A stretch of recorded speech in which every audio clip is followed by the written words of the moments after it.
Sir, if you'll talk about the key takeaways from this summit, then what are those?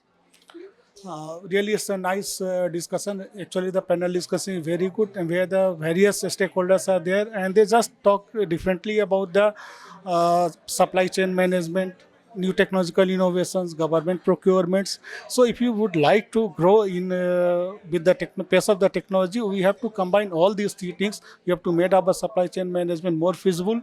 We have to make the government contracting principles simple, so that their life cycle of the technology is ephemeral.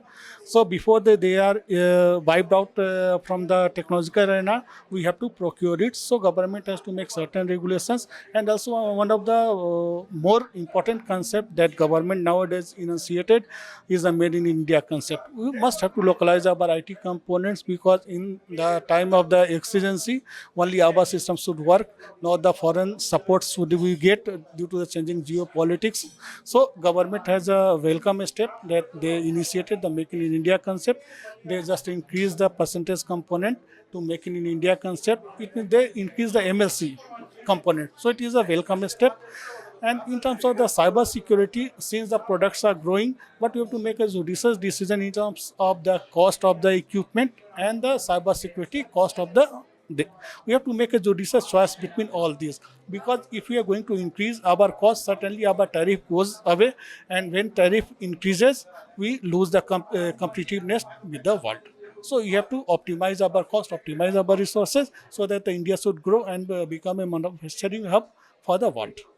Shwetabh sir, if you talk about the cyber security, then what kind of steps PFC is taking in that scenario?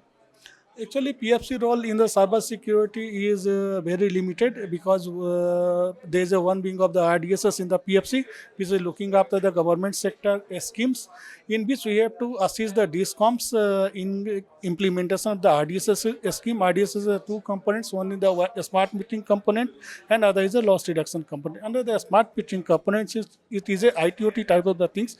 So we require the proper cyber security to protect our smart meters infringement, and where our role comes in. And in this regard, we have to prepare our one subsidiary REC, prepare a standard bidding document for the implementation of the MISP and the RDSS. So in this document, there is a provision of the cyber security. So our role is at the moment limited up to the implementation of the smart metering project, and it is complied by the state utilities or the MISP, which is going to implement the project. And another thing where the cyber security comes to play is the implementation of the ERP and the billing system. So our role is limited only up to the implementation of the RDSS scheme, and where the cyber security is required, we have to emphasize for it.